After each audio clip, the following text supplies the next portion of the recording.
Back to my study loop and guys इस video में हम लोग कंप्लीट करेंगे यूनिट 1 जो कि टेक्निकल कम्युनिकेशन की है। और जैसा कि आप लोग यहाँ पर देख रहे होंगे कोड होगा BAS 301 and BAS 401। Both code are important like जैसा आपके कॉलेज में चल रहा हो कोड आप लोग देख लीजिए एंड अपनी स्टडी स्टार्ट कर दीजिए बिकॉज आपका 9 तारीख को पेपर है। एंड यूनिट 1 में क्या है, fundamental of communications and voice dynamic. ठीक है, देखो क्या इसमें होता है कि डेफिनेशन पूछी जाएगी, व्हाट इज़ क्या होता है कम्युनिकेशन, ये 2 मार्क्स में आएगा।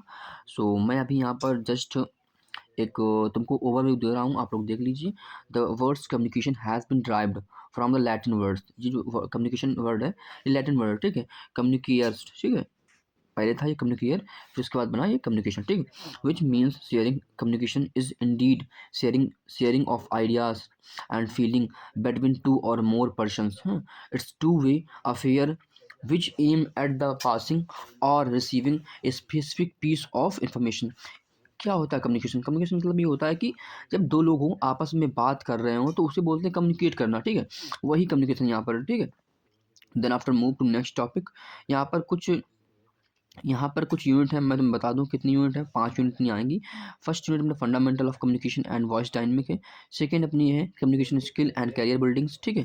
थर्ड अपनी है unit communication skill for the presentations, writing, designing and speaking है। देन अपनी 4 है कम्युनिकेशन एंड लीडरशिप डेवलपमेंट। अपनी 5 है digital communication and personality development, ठीक है। इसके बाद हम लोग मूव करेंगे यूनिट 1 में जो काफ़ी इंपॉर्टेंट है, उसको मैं आज डिस्क्राइब करूँगा, ठीक है। यहाँ पर what is technical communication.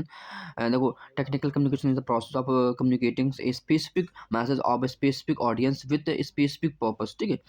And its means to convey specific engineering और अदर्स टेक्निकल रिलेटेड इंफॉर्मेशन है। यहाँ पर लास्ट में पॉइंट पढ़ रहा हूँ, वो छोड़ दे रहा हूँ, काफ़ी बड़ा हो जाएगा फिर। हाँ, the communication that happen with the aid of technology, ठीक है। यहाँ पर डिफरेंस आ जाएगा। यहाँ पर लिखा है difference between journal and technical communication में क्या होता है, technical communication and journal communication. आप लोग यहाँ पर हेडिंग देख रहे होंगे, मैं जस्ट आपको हेडिंग शो कराता हूँ, जस्ट वेट। हेडिंग यहाँ पर जनरल कम्युनिकेशन है और यहाँ पर टेक्निकल कम्युनिकेशन, ठीक है। जो टेक्निकल में क्या होता है, purpose is inform and impact information. इसमें क्या just a entertainment the peoples, ठीक है। Technical communication is based on data and fact. General communication is based on imagination and fantasy, ठीक है। अपना जो सेकंड थर्ड पॉइंट है, style is accurate and precise. Style is poetics and decorative and bombastic, ठीक है। इसमें ये multiple point हैं, आप लोग पढ़ लीजिए, काफ़ी इंपॉर्टेंट है, इनको आप लोग पढ़ के ही जाना। बिकॉज क्या है कि general communication and technical communication के बीच में डिफरेंस आता है, ये 100% श्योर, ठीक। After move to next topic. इसमें अपना फर्स्ट क्वेश्चन है, what are the features of technical communication and writing, technical writing, ठीक है, एंड कम्युनिकेशन। क्या लिखा है, right communication is the powerful mediums is all walk of life and scientific engineer research and doctors write reports and perception which are the different from the general writings. Some important features of technical writings are mentioned below, ठीक है। ये कुछ technical writing है, यहाँ पर आप लोग देख रहे होंगे ई एंड मैं जस्ट आपको एक बार थोड़ा यहाँ पर कर देता हूँ। ई है, ये बी है, ये बी है एंड यहाँ पर ये सी है, यहाँ पर ये डी है, ई है, एफ है। ये कुछ हैं पॉइंट्स, आप लोग पढ़ लीजिए, मैं एक बार बता दे रहा हूँ पॉइंट, आप लोग बना के लिख लोगे। आई बिलीव कि तुम लोग स्टूडेंट बीटेक के हो तो बनाना आता ही होगा। यहाँ पर फर्स्ट पॉइंट क्या है, use of families and easy words, ठीक है। सेकेंड क्या है, यूज़ ऑफ क्लियर सेंटेंस, ठीक है। थर्ड अपना क्या है, use of sentence of moderate length, ठीक है। डी अपना क्या है, यूज़ ऑफ एक्टिव वॉइस। ई अपना क्या है, अवॉइड एक्यूरेट एक्सप्रेशंस। और अपना जो 4 है वो लॉजिकल डिवीजन ऑफ क्या का पैराग्राफ। हाँ, then after move to next topic. इसमें क्या है कि यहाँ पर दो डायग्राम बनाकर आप जब वहाँ पर आओगे तो 100% है आपको नंबर साथ ही मिल पाएंगे। बिकॉज क्या है कि diagram is very important and काफ़ी इम्पैक्ट डालता है आपकी राइटिंग में एंड आपके एग्जाम पेपर में, ठीक। तो यहाँ पर क्या लिखा है, रोल ऑफ कम्युनिकेशन।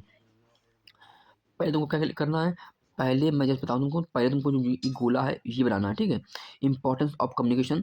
इसके बाद तुमको कनेक्ट कर देना है, या ऐसे कनेक्ट कर दूँ या तो ऐसे कनेक्ट कर दूँ, जस्ट इसकी निकाल दो दिल टाइप की यहाँ पर क्या है, increase and managerial efficiency, establish effective leadership, help in proceeds of the motivation and moral development, helping smooth workings, promote corporate and pieces, and act as the basic of coordinations and corporations, act as the base of decision making। ठीक है, ये अपना हो गया। Then after move to next topic, अपना क्या है, question अपना है, write in brief the purpose of technical communication. क्या पर्पस है टेक्निकल कम्युनिकेशन का? तो मैं हेडिंग पढ़ रहा हूँ एंड जो ये पॉइंट है वो आप लोग खुद पढ़ लीजिए, आप लोग कमेंट कर दीजिए, मैं पीडीएफ आपको सेंड कर दूंगा, आप लोग आराम से पढ़ लीजिए, अभी 2 दिन पेपर के हैं एंड आप लोग पढ़ के जाओगे तो डेफिनेटली आपकी ये पीडीएफ अगर आप लोग पढ़ लोगे एंड आप लोग ये वीडियो देख लोगे तो डेफिनेटली है कि 70 में 50 या 55 नंबर आपके आ जाएंगे एंड 60 भी 70 भी 60 भी आ सकते हैं, 65 आ सकते हैं, 70 तो नहीं आ सकते, मैं ये बता रहा हूँ, बहुत रेयर केसेस 70 आया टेक्निकल कम्युनिकेशन में, बट ये है कि पेपर तक आ सकते हैं। ठीक है, तो यहाँ पर क्या है, the main purpose of technical communication is the take to technology more useful and meaningful. It serve करता है the primary communication link between technology and it users हैं। It's a central factor in the engineering knowledge society where the क्या लिखा है, technocrats and professionals are facing new communication challenges है। Killing growth describe the three basic purpose of technical writings to inform करना है, distract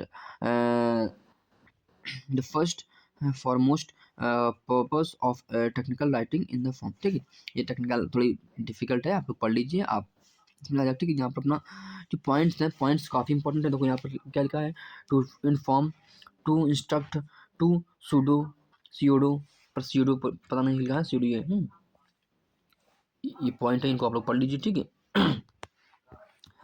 हम करते हैं type of communications.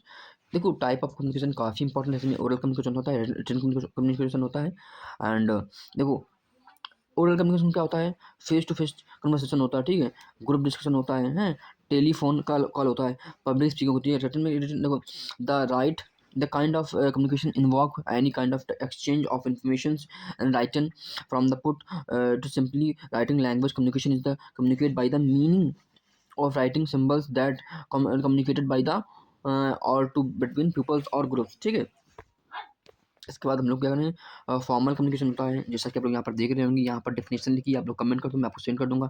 Informal communication होता है, ठीक है, यहाँ पर क्या लिखा है, non verbal and verbal communication के बीच में डिफरेंस। देखो नॉन वर्बल कम्युनिकेशन रेफर करता है any form of communication that is not transmitted through the spoken word है। वर्बल क्या होता है, verbal communication is the any form of communication that accurate through the spoken word. ठीक है, flow of communication, देखो flow बहुत काफ़ी important है। फ्लो में क्या होता है, जैसे मैंने जैसे डायरेक्टर होता है, उसके अंडर मैनेजर होता है, मैनेजर 2 होता है, मैनेजर 3 होता है। ठीक है, एंड जैसा कि आप लोग यहाँ पर देख रहे होंगे, यहाँ पर डाउनवर्ड कम्युनिकेशन होता है, अपवर्ड कम्युनिकेशन होता है, लेटरल और हॉरिजॉन्टल कम्युनिकेशन होता है। ठीक है, इसे आप यहाँ पर डायग्राम देख रहे होंगे, पर diagonal communication and cross wise communication होता है। ठीक है, ये काफ़ी इंपॉर्टेंट है।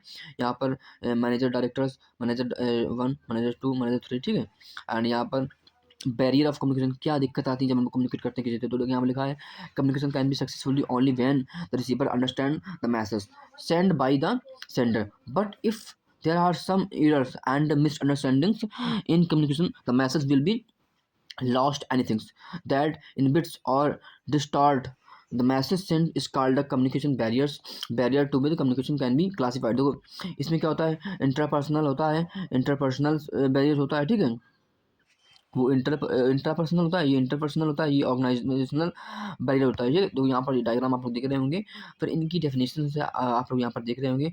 इंट्रापर्सनल बैरियर की उसमें क्या होता है, रॉन्ग एजम्पशंस हैं, वेरिड परसेप्शंस हैं, डिफरिंग बैकग्राउंड्स हैं, रॉन्ग इंटरप्रेशंस। ठीक है, यहाँ पर ये आप लोग पढ़ लो और हो जाएगा आपका। इंटरपर्सनल में क्या होता है, लिमिटेड वोकैब्स होती हैं, इमोशनल आउटबर्स्ट होता है, कल्चरल वेरिएशन होता है, पुअर लिसनिंग स्किल होती है। ठीक है, and after to organisational barriers, ये काफ़ी इंपॉर्टेंट है, इसको आप लोग देख लीजिए। यहाँ पर use of the in inappropriate media information overload. ठीक है, तो मैंने यहाँ पर ट्रांसफर, ये सब उसके पॉइंट ही है यहाँ पर डिफाइन किए गए हैं।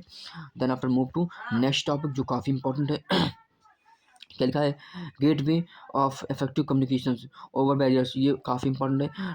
To two two two way process होता है जो दो लोगों के बीच में, म्यूचुअल ट्रस्ट है, clarify and of message and time message and जो सबसे इंपॉर्टेंट वो है यहाँ पर 7 कम्युनिकेशन, ये काफ़ी है। देखो क्या होता है, एक्यूरेसी, ब्रेवी इसे बोलते हैं। उससी सेवन मतलब क्या होता है, करेक्टनेस होता है, कंसाइजनेस होता है। देन अपना यहाँ पर क्या होता है, कंसाइज एंड क्लियरिटी होता है, ठीक है। देन अपना होता है कंप्लीटनेस होता है, कंक्रीटनेस होता है, ठीक है। देन अपना कंसिडरेशन होता है, एंड सेवन अपना होता है कॉर्टेशी होता है, ठीक। ये पॉइंट है, कब लोग पढ़ के जाइए हमने।